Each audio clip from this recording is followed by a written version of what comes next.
Alright, so I'm doing a video here. This is the Z525E John Deere, and I bought it about a month ago. Works great. Love it. Bought a bagger for it, and want to do a video about installing the bagger. So just a breakdown of the components that you're going to have to buy, and they're all separate. Here's a rear bumper. That's where the bagger, which is this over here. This is really what I bought first initially was this, and then as I was looking at it, it came with this and then this chute.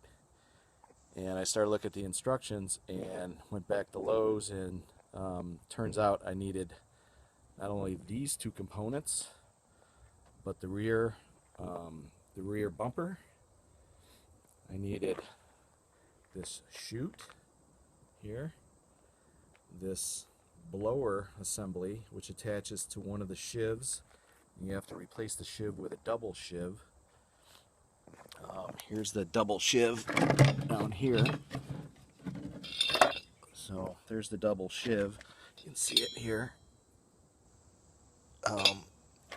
This is like a cover. Comes with weights and I guess some miscellaneous brackets to mount it. So we're going to walk you through it. I haven't done it, obviously. I've been kind of assembling all the parts, getting them together. The last thing I added was the bumper. Didn't realize that. And I don't know. Lowe's did me a solid. They really helped me out. Definitely recommend going through Lowe's, but make sure you know what you need. Go on the John Deere site, and let's see if we can't get this thing going here. Alright, so this is a little video clip of installing the rear bumper. So you end up with three brackets, a rear bumper assembly. Just kind of how I believe it goes on. We'll learn more about that as I go. And you get a bag of bolts and nuts, lock nuts, and an instruction manual. Every one of these components that you order separately come with their own set of instructions. The only way I knew about all the different components was when I purchased this by itself. Its instruction manual had everything with it that included, you know, this chute here, this blower, and this chute here, and these counterweight to balance. They go on the front of the machine to counterbalance the weight of the grass in the bag. You also have to put on a double sheave right here. So let's see about getting started here. First things first, got to put together, I guess, this bracket assembly. So I'll put that together, and you can pause this however you want, but here's basically the instructions to put it all together. So I'll put this bracket together and then kind of show it all assembled, I guess.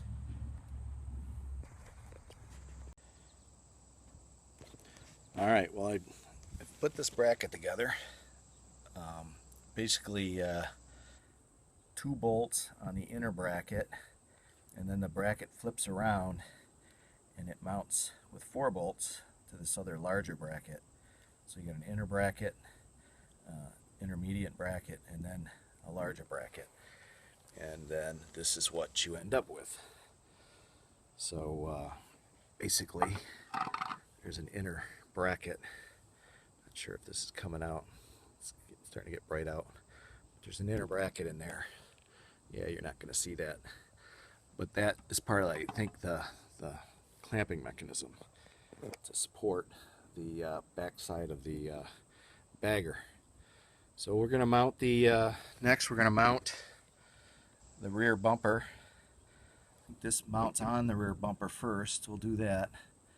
And then we'll start working on the rear bumper installation, which is sitting right here. And that mounts You gotta take some existing bolts off. There's a carriage bolt right behind here. You gotta take that off, and it somehow mounts up there. Gotta learn as I go here. But hopefully this will help folks out there that purchase this and make it a little less intimidating. It's a lot of parts. So here's the mat bracket mounted on the rear bumper. I haven't torqued down the bolts yet, but basically it's basically 3 bolts, 2 on one side, they go on the outside, and then 1 on the inside, and that mounts right to the bumper assembly. So one thing I did wrong is I mounted this back bracket here. I mounted this bracket upside down relative to this arc, so and it would only mount over on the left side. And so once I figured out, I put it on upside down, which can happen because it's a 50-50 chance. So this bracket, make sure that V-notch there is at the top with this arc, and you should be good. You should only have to do it once, unlike me, which I did it twice, because I like to do it nice. So anyways, we're at this stage right here, mounting the bracket, and then I believe next we're going to be attaching the bumper to the rear frame of the mower. So that'll happen next. Okay, so basically you got to take this carriage bolt out of the side, each side. This tang here, that fits right up along this channel here. I don't know if I'm zoomed in too much here, but it kind of slides in the side of this bolt on each side. So there's that tang, and then this slot lines up with this slot, and this bolt lines up with this hole here. So I'm going to mount that on. I got this many bolts left. I'm assuming the long bolts are for the sides. I'm not sure, but as I go, I'll figure it out. All right, so next step. So I got the bracket on, slid it in to that little pocket there. It's just a tang that goes into the pocket. There's a bolt. Here you remove and you replace it with another bolt. And then the tricky part was, because I think it's not a good design, is underneath here there's two bolts. I put them going down because it's a blind hole. You really can't get at the top, and unfortunately they put the square notch for the let's see, where am I here, for the carriage bolt. That square, they got all these little square holes in there, but they didn't put one in the top of the bracket. It's a round hole, so it would spin because this lock nut starts over torquing and there's nothing to bite it. So all I did is I used these pliers, held the carriage bolt head, and then torqued it down. So I don't know if that's a design flaw, but you really can't get a socket or any kind of wrench in there because it's just a little slot to really get at it.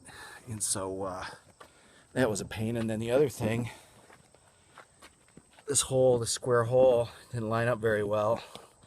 So on the back side, as I pushed the carriage bolt forward, I had to tap with a hammer, tap up on this bracket to get it in, trying not to strip any threads or anything, but it's on. I got to put these nuts on, these lock nuts, and that'll be the rear bumper installation. So not too bad, but you know, like anything, I don't know if you can see. Yeah, you can't see, it's too bright, but I put the carriage bolts upside down in the center bracket, let gravity do its work, but they didn't put a square hole in there. They got square holes everywhere in these brackets. You can see one see one down in there. Again, I don't know if it's turning out. I got a lot of back sunlight on it. But they put the square holes in there for the carriage bolts, but in this case they didn't put it in there, so something to watch out for. I don't know if anybody figures out the design intent there. I don't know. It doesn't make sense, but it would have let the bolt fall down and then you can access the nut on the other side and let gravity do the work for you. But they didn't do that. So John Deere, if you're listening, that might be a change you might want to make for easier installation. Alright, so here's the rear bagging system. The first one I received, I'll tell you the story later, but maybe I'll put it in front. But these little plastic flimsy tabs, they were broken off. It must have been damaged in the initial shipping. So you might want to look at that. And also the first one that I got, I didn't come with the weights. So the weights, this little flexible chute that goes inside kind of feeds the grass into the two bags. That plus 4 weights plus this bag all fit in the same crate. And I've already mounted, it's just kind of sitting here. I haven't torqued down on the bolts. You can see some rust already coming through this. It's been sitting out in the rain, which that's a little, I might spray some rust inhibitor down in the tubes. It might be because it was upside down, but anyways, so it's pretty straightforward. There's this metal brace that kind of comes back to this bracket. There's 2 bolts on either side. There's a bolt, a nut, and a flat washer on this end of it, and then this little mud flap here that I guess keeps maybe the grass from blowing on your back as you're driving. That comes all pre-assembled with, you know, that bracket on the bottom, so it's pretty straightforward. So that's just mounting the bracket. So I'll torque those bolts down now, and then this little channel here, I believe, sits down into here and kind of locks in there, so you can take it off, put it back on pretty quickly, I guess. We'll figure that out once we get to it. One thing that didn't come with it is there's a trailer hitch that mounts off the back side of this bracket here. I didn't get that option, but maybe we'll get a little trailer to pull behind it, so that'll allow you to do that. It's like a triangular shaped bracket. Here's the assembly instructions. Every major component comes with its own manual, so you gotta look at like 4 or 5 manuals. So we'll kind of go through it step by step. I'm kind of putting this together right now, that bracket, and then it talks about installing the front weights, which I showed you before, and they mount somewhere in some of these holes. Maybe I have to take a carriage bolt out, but they mount on the front end of this to counterweight all the grass in the back. So let me tighten those bolts down and we'll get back to you.